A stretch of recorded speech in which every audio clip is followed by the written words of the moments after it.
mi objetivo fundamental era aprender, era entender cómo era esta cosa del canto, de la técnica de la ópera. Y esa curiosidad.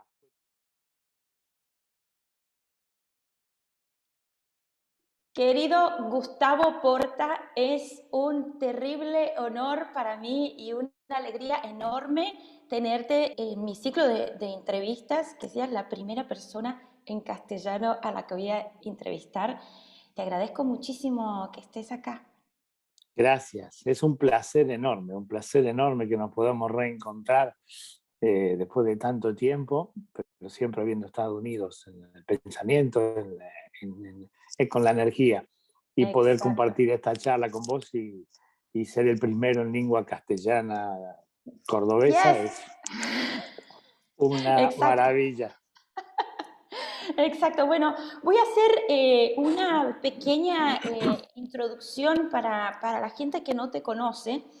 Eh, bueno, para mí sos uno de los tenores con una de las voces más dotadas y especiales y bellas que yo conozco. Te ha permitido cantar unos repertoriazos impresionantes como el Otello de Verdi, Manolesco, Las Vísperas Sicilianas, los cuentos de Hoffman. Bueno, es que has cantado muchísima cantidad de óperas, muchísimas.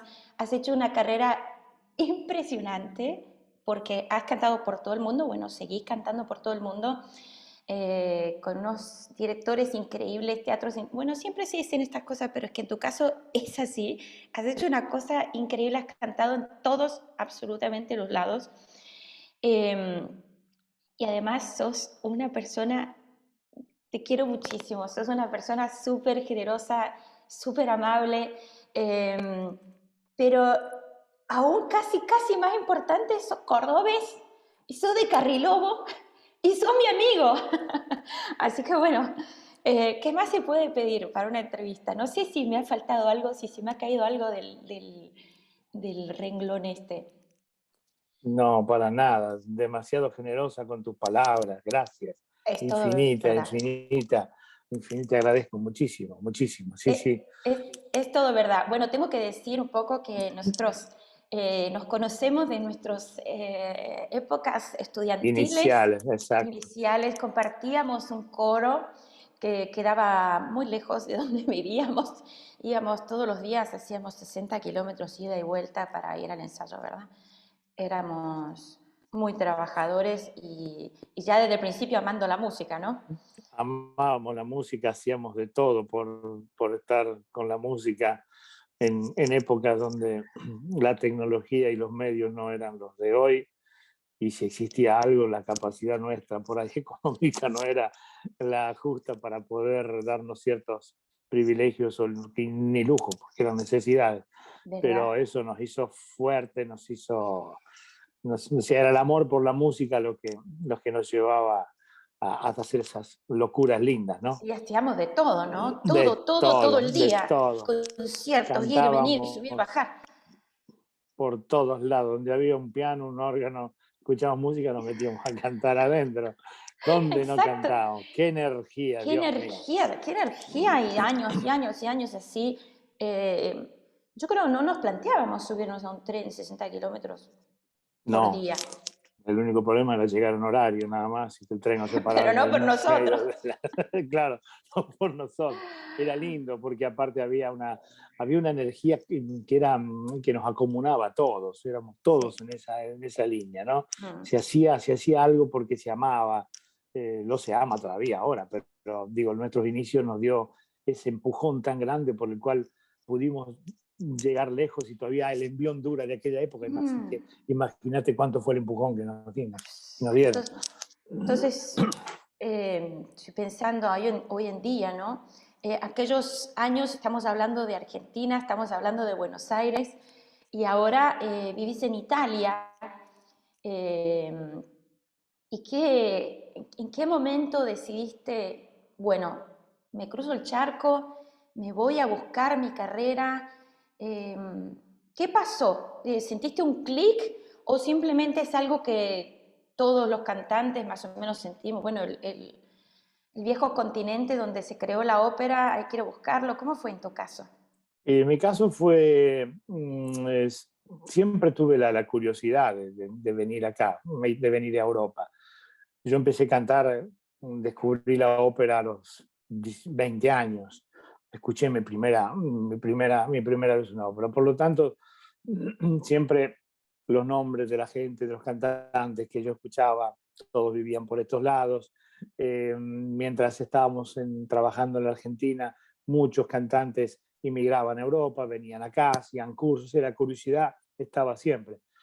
En mi caso era siempre difícil decidirme porque yo soy muy arraigado a mi tierra, a mi campo, a mi carrilobo, y que es mi otra gran pasión.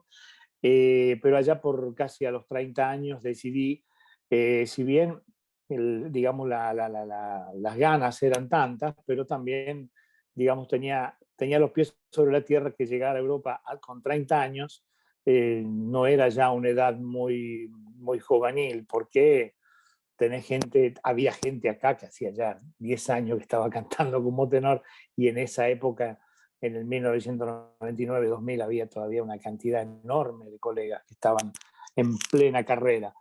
Pero, pero había muchas más posibilidades, había teatros de provincia que funcionaban. Por lo tanto, cuando vine y me di cuenta que, sobre todo, yo vine a terminar de formarme, a terminar de estudiar, que siempre fue lo que yo quise obtener, ¿no? Más allá del trabajo y que es necesario y todo. Mi objetivo fundamental era aprender, era entender cómo era esta cosa del canto, de la técnica de la ópera. Y esa curiosidad fue tan grande que fue allá por el 2000, 1999, tomé la decisión de venir aquí y digo, bueno, vamos a ver qué es lo que pasa. Y pasaron cosas, ya te digo, pasaron muchas cosas en tu carrera. Ahora que hablas de venir a formarse, terminar de formarse, porque bueno, ya te estaba formando en Argentina, estábamos ahí por las mismas épocas haciendo más o menos las mismas cosas. Entremos de lleno a la música, a la interpretación. Yo sé, porque sos mi amigo, cómo abordás un rol con una profundidad impresionante. Me gustaría preguntarte, bueno, cuando te enfrentás a un rol nuevo, ¿cuáles son los pasos que tomás o qué haces primero, qué haces después, lo haces todo junto? ¿Cómo te enfrentás a meter en gola a un rol nuevo? Bueno, mira, partimos de la base que yo, desde que tengo 11 años, canto todos los días. Para mí cantar es mi terapia diaria. Por lo tanto, escuché mucha música, escuché muchos cantantes en todos estos años, muchas óperas, y tengo facilidad para memorizar. Eh, para entrar de lleno en esto, te digo que la decisión de venir a Europa, una de las cosas que también influenció en lo que después es el desarrollo de la carrera y sobre todo el estudio, es que me aboqué solamente a esto, ¿no? La distracción, o sea, en Argentina hacíamos mil cosas, y cuando tenés mil cosas por la cabeza no puedes abordar bien un rol, no puedes preparar bien un área, no puedes concentrarte. Se canta mucho con la intuición, se canta mucho con la juventud, se canta mucho con las ganas, se usa mucho la voz, pero muchas veces no llegábamos a profundizar, no tenía armas para profundizar ciertos personajes. Yo me acuerdo que una vez el gran maestro Eduardo Ferracani me dijo: Gustavo, vos ves una página con la música, pero abajo de esa página tenés 10 metros para profundizar, ¿no? Y para sacarle provecho. Entonces, yo la suerte que tuve cuando llegué acá es que conocí gente maravillosa, aparte de mi mujer Cecilia, que me ayudó un montón, me abrió camino impresionante y me puso en orden, digamos, en cómo funcionaba todo esto. Pero después yo conocí mucha gente, muchos amigos, directores de orquesta, el maestro Pier Giorgio Morandi, que es un gran amigo mío, con el cual desde hace 20 años estudié casi el 70% de las óperas con él. O sea, prácticamente eh,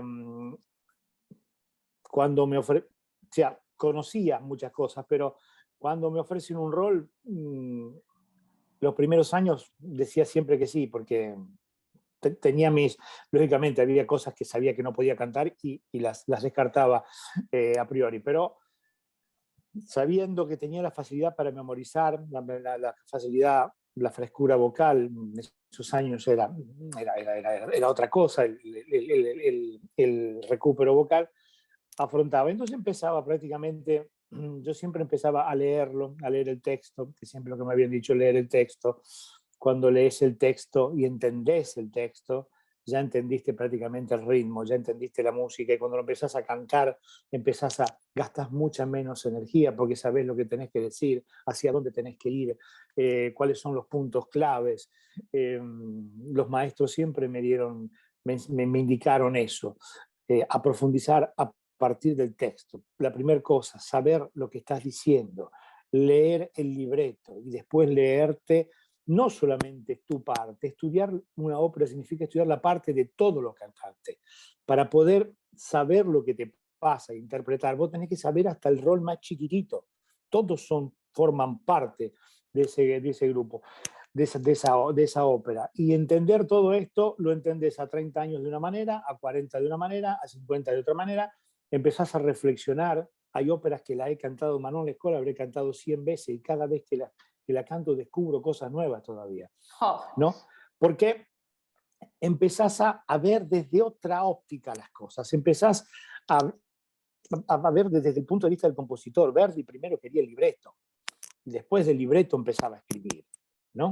Entonces cuando vos entendés eso, te ahorrás mucho tiempo en malgastar tu cuerda vocal, tu voz, por repetir frases que las repetís simplemente como un loro, pero no tiene sentido. Entonces, mi forma, digamos, para redondearte un poquito, porque yo soy un loro que me voy por todos lados, me pero encanta, me encanta. mi forma es esa: primero abrir la partitura y leerla, entenderla y leerla. Muchas veces